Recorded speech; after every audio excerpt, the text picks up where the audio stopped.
Good morning, everyone, and welcome to the Radio Nandan Show. Judging from my online stats right now, nobody's watching. Curious. I don't think it lists the number of people watching on YouTube, only the ones that are registered on Google Plus. So I'm sure this is an artifact. I'm sure hundreds of you are watching right now. Anyway, good morning from sunny San Francisco. I am in a bed and breakfast in the Mission District, and hopefully this Wi-Fi will stand up to the test we're putting it through right now. If you hope you can see me. As I mentioned in the email, if you want to ask questions, use Twitter. My Twitter handle is @Dionandan, my last name, and this broadcast is going live to the world, even though the world is probably not watching. So that's why we're using Twitter, so everyone can see your questions. And I'll be switching back and forth to, here we go, someone just followed me, to my Twitter page to make sure that your questions are being dealt with. I'm also going to be using, ooh, check this out, all kinds of functions on Google Plus here. I wonder if I can do some fun things. No, we don't want to use the effects. Forget the effects. Forget the effects. Okay. 2 viewers now. Excellent. Today's topic, if you haven't got the slides yet, is on t-tests. And it's, how do I put this? It's an easy topic to understand and to put into practice, but we're going to approach it from a bit more of a complicated base, trying to explain why we use it and some of the assumptions underlining it. And it may not be the best topic to be taught remotely like this, but this is the way that the schedule unfolded. So we're stuck with it. And if you struggle with today's presentation, don't worry, we will go over much of this next week. And of course, this video will be on YouTube permanently for you to access. In a second, I'm going to switch the view to the screen sharing view so you can see the slides as well. And we will just go through the slides together. So let me check Twitter first. No questions yet. Let us begin. Oh, first up, coffee. Yeah. Oh, yeah. Okay, switching to screen sharing mode, and let's go with, yeah, here we go. Yay. So let's back up for a second. Let's go to the very first slide. I'm going to keep it on this editor view so I can switch back and forth more quickly. So today, of course, we're dealing with the t-test. And last time I mentioned that the t-test, or more specifically, the t-distribution, was developed by a man who was publishing under the pen name of Student. That was his name, and he was a statistician for the Guinness Brewery Company. And he developed this methodology for essentially comparing the quality of different vats of beer. And he needed a way to compare the mean differences in quality. Let's say on a scale of 1 to 100, how good the taste is. You know, so obviously that's an interval or ratio scale that he was using in order to compute means. Let's review for a second. We have, as mentioned in the very first class, an independent variable and a dependent variable whenever we have relationships between two variables. So the independent variable is free to be whatever it wants, and the dependent variable is the thing that depends on the independent variable. So this is actually reversed here. That should be reversed. So let's say we have two groups of people. People getting a drug and people getting a placebo, and they are taking a test, maybe a test measuring their response to the drug. And the example we're going to work through today, we're going to look at whether or not the drug makes them smarter, a cognitive ability test, which is scored from 1 to 10 or 1 to 100. So whether or not they're in the drug or placebo group is actually the independent variable. And the dependent variable, it depends on which group they're in. So that's going to be a test score, and independent is the test group. So in our example that we're going to work through today, we have 8 people that are in a study. and each of them is given a pill, and then all 16, that should be all 8. Look at that, look at these mistakes that keep popping up. Okay. And then all 8 are given a cognitive ability test, right? Scored 1 to 10. The next day, they're given a new drug that we hope will make them smarter. And then the test is reapplied. Why are we doing this? We're trying to decide if this drug actually makes people smarter. And we need a baseline, which is the placebo, to compare against, right? Now, the thing about the cont'd ability test is scored 1 to 10. It's a ratio or interval measure, so we can compute means. What we care about is the mean score, once they're giving the pill, different from the mean score when they were given the placebo. And that's what the t-test is all about. It's all about comparing whether or not means are different. I'm going to stop here for a second and point out that my cousin sent me an article recently that explained that t-tests are out of fashion, and it's true, they are out of fashion. As I mentioned in the very first class, we have moved from what's called a frequentist approach to a Bayesian approach. So most of the big names in statistics, most of the major companies use Bayesian statistics, which is about simulations or taking, well, I won't go into what Bayesian is, but we're still going to learn the t-test because we old fogies still use t-tests. You're going to use t-tests for most of your career as well. But keep in mind, that's not what's in vogue right now. So we do a t-test. T-test test whether or not two means are statistically the same, which is the null hypothesis. Let me just check out my Twitter feed here. We only see slide 41. What? Still? Is that still the case? Slide 41? If you can still only see slide 41, let me know. You should be able to see slide 4 right now. Okay. Shannon, it is your real name. Okay. So we can do t-tests in 2 ways, either a 1-sample method or a 2-sample method. In a 1-sample method, we have one group that's being tested twice or being examined twice. In a 2-sample method, we have 2 different groups that we're comparing. So obviously, no, I'm sorry, I said that wrong. The 1-sample method, we have one group that we're comparing to an external value, like is your mean mark 75, that sort of thing. For a 2-sample method, that's when we have 2 different groups or one group tested twice. Okay, I'll say that again because that sounded confusing. A 1-sample method is when we have one group that we test once and we compare it to an external value. And a 2-sample method is when we have 2 groups compared against each other or one group compared against itself. There are actually 6 kinds of t-tests in general. Let me check my Twitter feed again to make sure. Okay, so let me know if you cannot see slide 5, then something's broken, so do let me know. There are 6 kinds of t-tests in general, in total. I mentioned the 1-sample. 1-sample is when I test you once. Let's say again, I want to know if your mean midterm mark is different from a certain value. That's a 1-sample test. The 2-sample tests are actually 2 different subcategories, and beneath one of them, there are 2 other different subcategories. Today, we're going to be doing the example of the first, which is the dependent 2-sample test. And next time, we'll look at the independent 2-sample test. In the independent 2-sample test, we have a pooled variance, which combines the variances of the 2 groups into one, and separate variances, which accepts that they're different. Don't get too bogged down that difference right now. We're going to go over this over and over and over again. But today, we're going to work through an example just for this one here, the dependent version of a 2-sample test. But let's summarize again. The 1-sample t-test compares the mean score of one group to a known value. So here's the null hypothesis. There is no significant difference between the mean of my group and of the population mean. What's the population mean? We're assuming the population mean is this external value.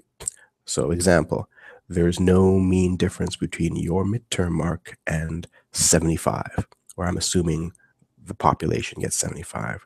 The alternative, of course, is that there is a difference between the 2 of them. So, same example I just gave you.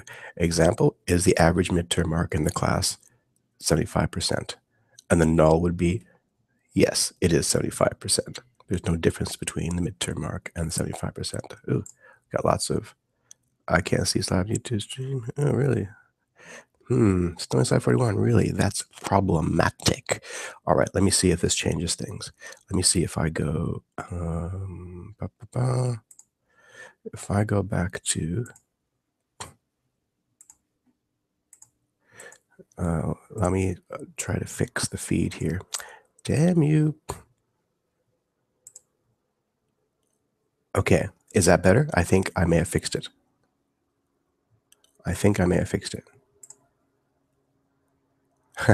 Mouse is moving on the wrong slide. Okay. Tell me if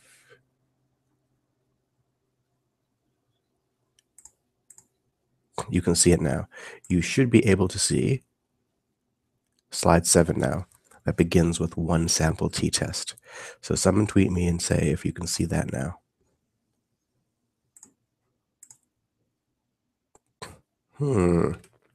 This is not good, people. This is not good. All right, I may have to narrate which slide I'm on so you understand what I'm looking at. But I'm on slide 7 right now, which is the one sample t-test. And I will go back to Google Plus to make sure something's happening here. Right. Okay.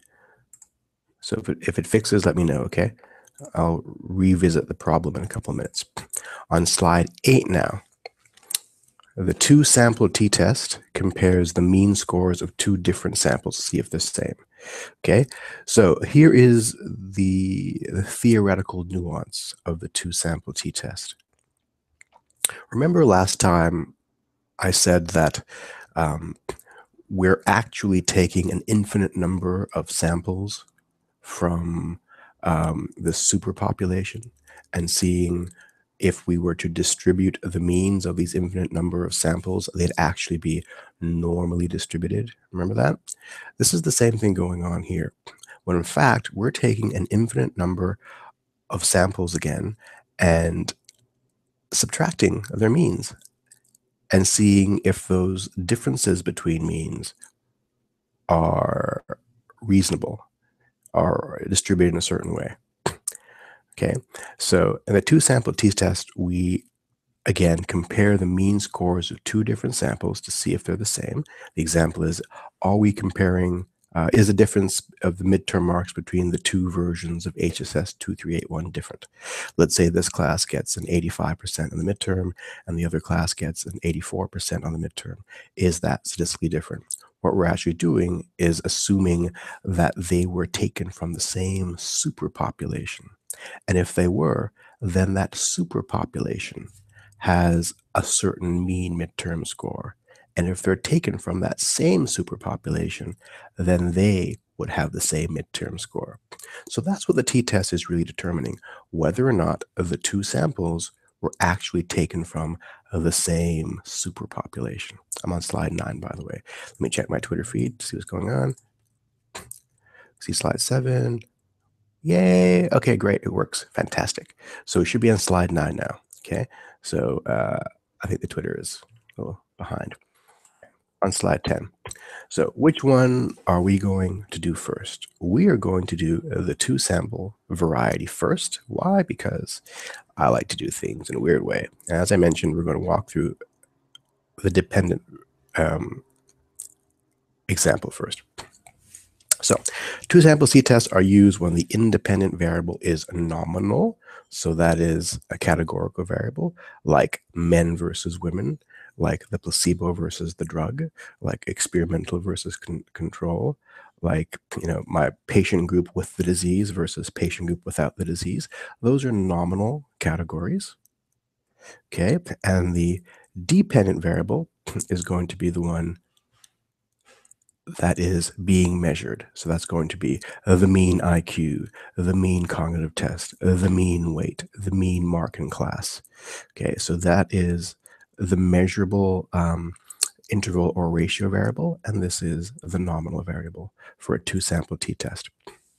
So again, here are the kinds of things we can measure: weight, scores on a stress test, fatigue, essentially anything you can take a mean of.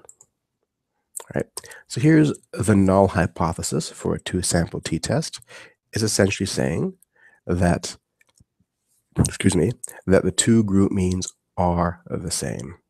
So there is no difference between the mean mark in the other stats class and this stats class. There is no difference in the cognitive ability scores of the group that took the pill versus the group that didn't take the pill. And we state it this way again. H naught, right, equal is the mean the population 1 equals mean the population 2. And the alternative is, of course, the opposite, is that they are different. So did I get ahead of myself there? I didn't. Okay, good. We're on slide 16 now. Let me check my Twitter feed. Someone says they're stuck on slide 7. What?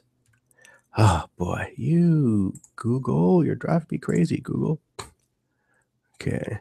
It shows me that we're on... Interesting. You're right. It is stuck on slide 7. All right. Tell you what, I'm going to stop sharing. So I'm back on me again. And I'm going to reshare and see what happens. So if I reshare, let me share this. Okay. And that should be working. Right. So everyone should be seeing slide 16 now. Boy, Google, you are not living up to your billing. Okay. So in the last class, we talked about how if I were to take an infinite number of samples, and I were to take the mean of each of those samples, and I were to plot the mean of those samples. Let me put it on my face for a second here. Hey, face, back here again. If I were to take the mean of those samples, I would probably be able to distribute them normally, because most of the means would fall in the center here and be a few extremes over here. With the t-test, we're actually plotting the differences. So if I were to take, again, an infinite number of samples and take the difference between two groups each time. So here I take two groups, get the difference. Two groups, get the difference. Two groups, get the difference.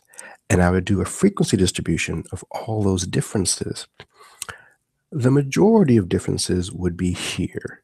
And then I'd get less and less frequent ones out here. So again, the differences are actually what's going to be distributed. And you remember from last week, we mentioned that the standard deviation of the supercurve is called the standard error of the mean, right? Here, we're not dealing with the standard error of the mean. When we have this distribution of differences, we call it the standard error of the difference. Blah, blah, blah, blah, right? Sounds heavy. Okay, let me share the screen again. Back here, I'm sharing, and I'm sharing, present to everyone. Okay. All right. So it's kind of like the standard error of the mean, but it's actually standard error of the difference. That's what we care about. So I'm on slide 18 now. Let me check my Twitter feed to see if there's any questions. No questions. Okay. Right, so here are the assumptions when doing a t-test. Assumption 1 is that all of my data has been randomly sampled, right?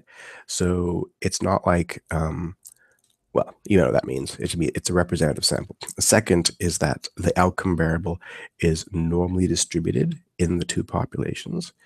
What does that mean? It means that the thing I'm measuring, whether it's weight, whether it's IQ, whether it's your mean mark in your class, in the general population tends to be normally distributed. And that's true for most things. And 3, the variances of the two populations are equal. We call this the assumption of the homogeneity of variance. So if I'm comparing the means of two classes, yours and the other class, I'm assuming the variance in those two populations are somewhat equal. If they're not, we have a solution for that. But keep in mind that we have an assumption of variance being the same. Slide 19. There are two kinds of two-sample tests. All right, this is an important nuance. Slide 19. The first type is that we are testing two different groups of people. And the second type is we're testing the same group twice. Do you see why that might be important? Right? And the second type is very often what we see in clinical trials. If we haven't got a lot of money, well, let's take one group, we get their baseline characteristics, and we do something to them, an intervention, a drug, and then we end up testing them again. So that's the second type. The first type is the one that's most commonly in exams because they're easy to think about. Is the mean mark of two classes different? Or is the weight of a husband and wife the same or different? So two types. So we call the first type independent and the second type dependent. Again, these stats words, we use the same words over and over again. I'm on slide 20, by the way. Right? In this case, an independent samples means that we have two different groups that don't have anything to do with each other. So your stats class versus the other stats class. In the second type, the dependent samples t-test, that's when it's the same group being tested twice, or two groups that have a lot to do with each other. Okay, so let me explain that nuance again. It isn't always the same group types. Sometimes it's closely related groups. Who's closely related? Well, twins are closely related. People with deep relationships, like a husband and wife, if that's relevant to our study, could be closely related. So here's an example of the independent groups test. Men versus women. Excuse me, I'm going to sneeze now. Back away from the microphone, from the speakers. Here it comes. Oh, that was nice. Let me check my Twitter feed, by the way, to see if anyone's asking anything. No one's asking anything. Good. On slide 21. The independent groups t-test, again, is looking at different groups. So men, women, teens versus adults. We've got the people with the disease versus not the disease, people who got the drug versus those who didn't get the drug. In other words, they are not the same people and they are not related to each other in any systematic way. With the dependent group, which is the one we're going to work on today, by the way, we're looking for the difference in means between two related groups. So who's related? Well, you're related to yourself. So if I'm testing you twice, then that's a dependent case. Husband and wives are very often closely physiologically or behaviorally related, having shared the same experiences. So we tend to consider that to be a dependent test. Twins is the classic case. So if I'm comparing the experiences of twins, then that's going to be a dependent test as well. But usually we're talking about this first situation where you're testing the same group of people twice. Okay, everybody clear on that? Let me check out my Twitter feed here to see what's going on. Stuck on 17 now. What? All right, this is what I'm going to do. I'm going to stop sharing. So I'm back on my pretty face. Hey. And I'll see if I can share again. Okay, I'm going to screen share and I'm going to share the slide again. And I'm going to go back to this screen and present to everybody. Okay, good. So hopefully you're all seeing slide 21 now. Or slide 23 rather. What if I go, no, I'm not going to try that. Oh, I know what I'm going to do. I'm actually going to try, yeah, maybe this is better. Maybe if I go full screen, this is better. Okay, so I think this may solve it. So I'm on slide 23 now. So now we're going to try to compare the mean difference between two samples. And I mentioned last time that we're visualizing this superpopulation of differences. And if we have an infinite number of differences, they tend to be distributed, guess how? Normally. Isn't that amazing? The central limit theorem holds again, that if I take an infinite number of two samples of groups and take their differences, that in terms of frequency distribution, they tend to be a bell curve as well. I think that's amazing. Okay, slide 24. As I mentioned, we care about the standard error of the difference, which is the standard deviation of this supercurve. It's a lot like the standard error of the mean, but it's not the same thing. It's the same concept. And just like the standard error of the mean, we cannot know it because it's theoretical. Therefore, we estimate it. And that's the formula for estimating it when you have a dependent samples two-sample t-test. That's a bit overwhelming, isn't it? It's a scary formula. Don't be scared by it. What it actually says is that there's a standard deviation, SD, and that's the common standard deviation of the two samples. Because in a dependent sample scenario, it's either the same group or two very closely related group. So they tend to have the same standard deviation. NA is the number of people in the first group, NB, number of people in the second group. If it's the same group, it's going to be the same number, right? Okay. Moving on. Here we have robustness. So when we use the word robustness in statistics, we're talking about, are the results different in different scenarios or in different samples or in different groups? So here are some of the things we assume to assure robustness. Are the sample sizes large? What's large? Well, 40 people per group is pretty large. So if they're not large, then the t-test is not very robust. Are the groups of similar size? So what's similar size? We don't want one group to be any more or less than 1.5 times higher than the other group. Obviously, for a dependent samples t-test where I'm testing the same person twice, or I'm testing pairs of twins, or I'm testing pairs of married couples, they're going to be exactly the same size, right? Because for every twin, there's another twin. And for every you, there's also you if I'm testing you twice. So this is only relevant for the independent case. So now we get into some fancy stuff. Let me check my Twitter feed here and make sure that no one's asking any questions.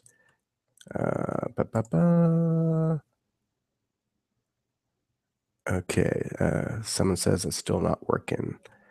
Let me see. I'm on. Okay, let me. Interesting. Resume slideshow. Okay. Please let me know if you still can't see it. I don't mind the endless Twitter questions. I'm sorry this is not working, but at least we have the slides with you and I can guide you through to see which slide we're on. We're on the slide that says test for assumptions. I think it's slide 24 or 25. And there are two tests that we can apply here. One is called the Kolmogorov-Smirnov test. Kolmogorov-Smirnov. This is a test for normality.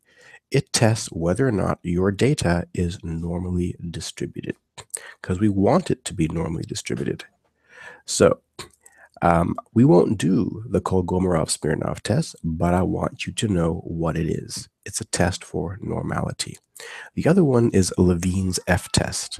Levene's F-test determines whether or not the variances of the two groups we are comparing are the same, statistically the same. Again, we're not going to do Levene's F-test, but I want you to know what it is and how to interpret the output. And I'll say it again, Levene's F-test determines whether or not the variances of the two groups are the same. It's more relevant for the independent means, the independent t-test that we'll do next time. Remember, there are three different formulas for the two sample t-test. There's the independence group t-test using pooled variance, separate variance, and the dependence group t-test. And again, Levene's F-test determines whether or not the variances are different. And if Levene's F-test shows the variances are the same, then we use the pooled variance formula. And if Levene's F-test says the variances are different, we use the separate variances formula, right? But again, today we're going to go through the dependent groups version first. Let me check my Twitter feed, see what's going on. So on slide 23, okay, I'll take it off the, we're on slide 29 now, by the way. What I'm going to do again, I'm going to stop sharing and reshare. Google, I'm not a fan all of a sudden. You used to be my heroes. Now you're just pissing me off. Okay, so I'm resharing, and present to everyone. All right, so slide 29. Boy, Google. All right, here we are. Okay, moving on to slide 30, the pool variance formula. Don't worry about that yet. We'll get to that next time, okay? So on slide 31, this is the output for Levine's F-test. Don't worry so much about this yet. We will get to it more when we go down to the independent samples t-test. But what I want you to know is that on slide 31, if Levine's F-test is not significant, what's significant? Significance if the p-value is less than 0.05, right? If it's not significant, then we say the variances are equal. If it is significant, we say the variances are the same. So again, Levine's test does not test whether the means of your two groups are different. It just tests whether the variances of the two groups are different. And why is that important?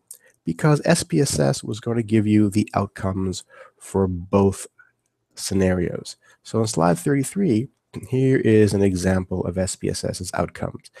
It shows you in the first row, equal variances are assumed. On the second row, equal variances are not assumed. How do you know which row to use? You know based upon the results of Levine's F-test, which SPSS also gives you. So if Levine's F-test tells you that the significance level is greater than 0.05, that means that the two groups are the same. We assume equal variances are at play. If Levine's F-test has a significant level of 0.05 or less, we say equal variances are not assumed, and we use the second row of stuff. In general, it usually doesn't matter. It usually gives the same answer. But here on slide 33, it's the same answer. It doesn't matter. But again, we'll go over this again later on. So slide 34. Let me check my Twitter feed, see what people are saying. Okay, yeah, Shannon's telling me to let people know what slide I'm on. Yeah, I'm on slide 34. So I'm going to stop sharing and reshare again. I'm so sorry, this is screwing up. I blame Google. I almost bought stock in Google. I still will because they're rich. Okay, I'm going to resharing, and present to everyone. Okay, great. So for the dependent means test, we need a numerator, and that's going to be the mean difference between the pairs of values. We're going to need the estimated standard error of the difference. Remember that thing is that theoretical thing, like the standard error of the mean that we computed last time, but this time it's called the standard error of the difference. And I gave you the formula for it a few minutes ago. And we needed the degrees of freedom again. Remember last time we said the degrees of freedom was the number of people in our sample minus 1. This time it's the number of pairs of people minus 1. Why pairs? Because we have two samples that we're comparing to each other. And each sample has a certain number of people that are paired against the other. Remember, this is just the dependent samples t-test. In the dependent samples t-test, for every individual in one group, there's a corresponding individual in the other group. If it's twins, then you know who you're corresponded with. Each twin is matched. If it's husband and wives, well, it's your spouse you're matched with. If I'm comparing you to yourself, like a pre or post test, then the pairs are defined by you. You are each pair. With the independent scenario that we'll do next time, this is not the case.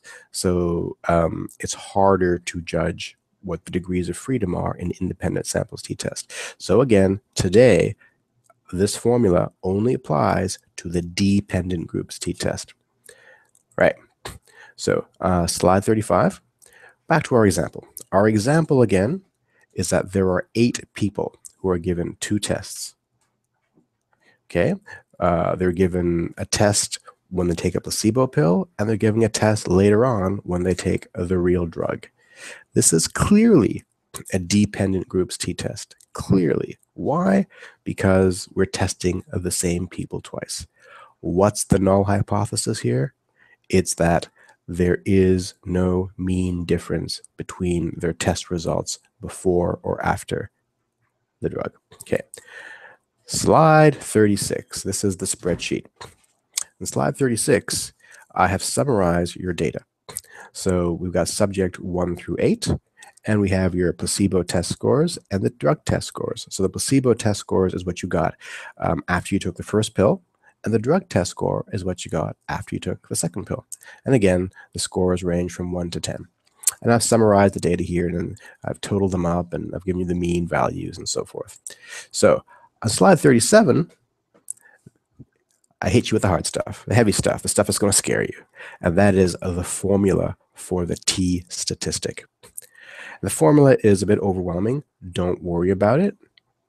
Let me switch over here again to make sure people can still see. Someone's asked a question. For P, what is it if it's equal to 0.05? Should it be significant or not? Good question. If it's exactly 0.05, it technically, okay, here's the answer to that question.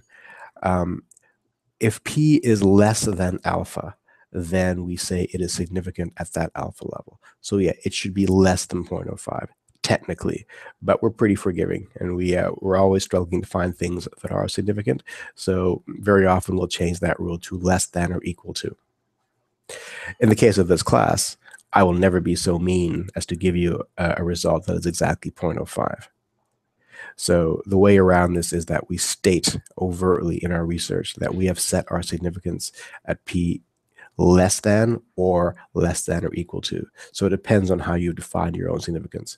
Good question, though. In the case of Levine's test, that's a good question, too, because SPSS doesn't tell you which one to choose. It just gives you the p-value. I tend to say 0.05 or less tends to be significant because I'm that guy. So there it is. All right, so going back to the slide again. Let me, I'll stop sharing this, and I'm going to reshare it because I want to make sure everyone starts off on this slide. Let me go back to slide 37. Share. I'm sharing. Okay, excellent. Right. So I'm sharing now slide 37. You can see that ridiculous formula and that summation sign. That's that Greek sigma means. It's summing up all the differences. These are differences. Notice here, there's a distinction here. I take the differences, square them, and sum the squares. And over here, I sum the differences and square them. That's an important nuance. And on the next slide, we break down the spreadsheet further. So slide 38, I've added two new columns, the difference between the two groups and the difference squared.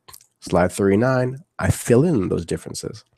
So that's pretty obvious. In slide 39, first row, before the drug, you get a 5. After the drug, you get an 8. The difference is -3. Difference squared is 9. Subject number 2, before the drug, you got a 7. After the drug, you got a 1. The difference is 6. 6 squared, 42, and so forth. Now at the bottom, I have summed up what those things are. The sum of all the differences is 11. The sum of all the squares of differences is 123. Slide 40, we just plug in those numbers, plug them in, and we get our t-value. I've computed here the t-value over this scenario is 0.991. How many degrees of freedom are there? Well, it's the number of pairs, which is 8 minus 1, and that gives us 7. 7 degrees of freedom. What do I do with this? I go and look up the critical value. So we go to page 412 in the textbook, or we can go to an online T calculator, and we figure out for 7 degrees of freedom and for an alpha level of 0.05, which is where we decide we want to make our significance level, we find the t-value cutoff is 2.37. What do we do with that? Let me back up and say, for all the t-test examples we do here, I think they're all going to be two-tailed, right? If they're two-tailed, all we care about is the absolute value of the t statistic, because you're going to be comparing it to both ends of the curve, right? So if the looked up value is greater than our computed value, we fail to reject the null. Is it? Well, the looked up value here is 2.37. Our value is 0.991. Therefore, we fail to reject the null. What was the null? The null was that the two groups are the same. Nothing's going on. We fail to reject that. Therefore, the two groups are the same, right? The mean score between those who took the test, the mean score between taking the test before the drug and taking the test after the drug are the same. So on slide 41, I show you what SPSS output would look like. And the SPSS output here is not for the example I just showed you. It's just an example that the textbook had produced. And it gives you what the mean is. It shows you standard deviation. It shows you the standard error of that mean, the t statistic, degrees of freedom, and also the p-value, which is the significance. That's in yellow. Okay. Here, their p-value is 0.9. What do I do with that? That means you compare that to the alpha. Alpha is 0.05, 0.9 is greater than 0.05. You fail to reject the null. Okay. Note that on slide 41, they have phrased it, null hypothesis is retained. I don't like that phraseology. Philosophically, it does not mean the thing that I want it to mean. I prefer to say we fail to reject the null. Okay. Let me check my Twitter feed to see if any questions. 2 questions. What is 6 squared? Isn't 36? And someone said, thank you. Okay. 6 squared. Let me go back and you're absolutely right. I did the math wrong. Oh my God, I'm an idiot. So if you go back to slide 39 on subject number 2, we've got the difference is 6 and I squared that and I got 42 instead of 36 because I'm an idiot. All right, so obviously the math does not work here. Let's assume I did it right. So you see how it should be done, but obviously 6 squared is not 42. Duh. And I've got a PhD. Duh. All right, thank you for pointing that out. Okay, let's move on to slide 42. Let me check my Twitter feed again and see if anyone else has caught me doing something stupid. No, okay. So slide 42. On slide 42, we talk about some of the rationales or scenarios in which we would use different kinds of tests. If we want to know whether or not there is a difference or whether or not a relationship exists or a distinction between two groups, that's when we use a t-test to determine, again, if your mean mark is different from another mean mark. Or let's say if I'm comparing men's IQs to women's IQ, is the relationship there between gender and IQ? That's a t-test kind of question. If I want to know the direction of a difference, if I want to know are men's IQs higher than women's IQs, then I can just compare the two means. If I want to know how precise that difference is, then I use a confidence interval. And if I want to know how wide that difference, because so far the t-test has told us whether or not they're different or not how big that difference is. That's called effect size. Okay, so keep those things in mind. That doesn't mean I'm going to ask you, hey, if I want to measure effect size, what do I do? No, it's just an educational point for you to recognize that the t-test doesn't give you everything. It just gives you one aspect of these explorations. We can also compute confidence intervals, as on slide 43, and we're going to be doing some of this later on. Remember last time the confidence interval was determined by your point estimate plus or minus your t-value multiplied by the standard error of the mean. This time it's the same thing, except your point estimate is the difference in the two means plus or minus the standard error of the difference times your t-value. Last time it was the SEM, this time it's the SCD. Again, don't worry, we'll be doing more of these in the coming days. All right, check down my, okay. So slide 44.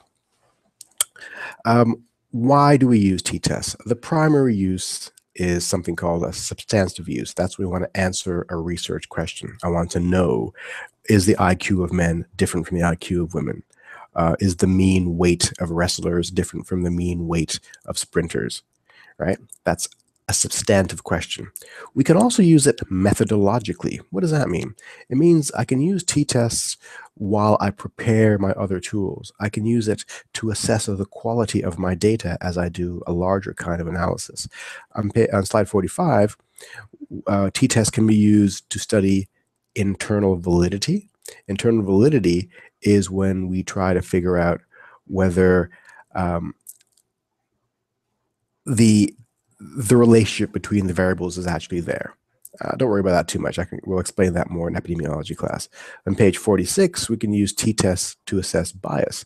So are two groups really the same? Or maybe if we're losing people in a randomized control trial, because if I'm enrolling you to test out some new drug, you may just say, hey, I'm sick of this. I don't want to do this anymore, and you leave. I need to know, are the people who left different from the people who stayed?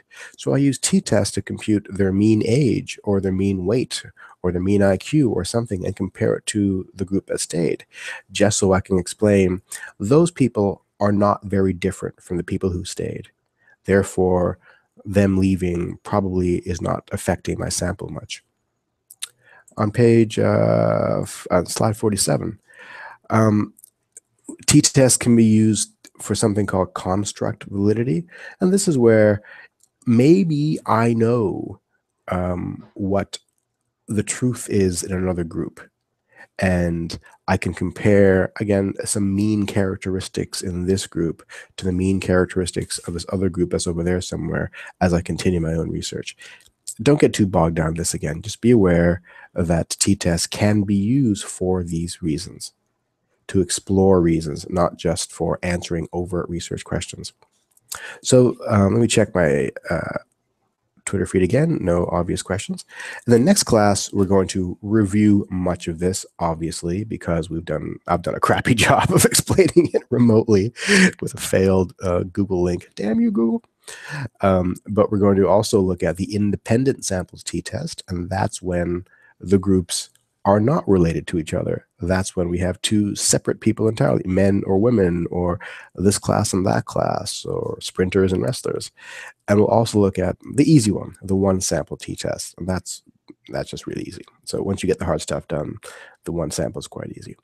On slide 49, 50, 51, and 52, I explain how to do it in SPSS. And the last page is the homework for the day. Now, hopefully this has not been too confusing. I'm really pissed off that Google Plus has not allowed me to share the slides as well as I've been able to do so in classes previously. So I'll explore to figure out why that happened so that when we do this again in a couple of weeks, it doesn't happen. But in the meantime, please send me your questions. Let me check my Twitter feed one last time to see if any questions. No, there aren't. I apologize for that mistake, 6 squared being 36. I'm so embarrassed. Other than that, I think we're done. So over and out from San Francisco, and I look forward to seeing you guys next week. Bye-bye.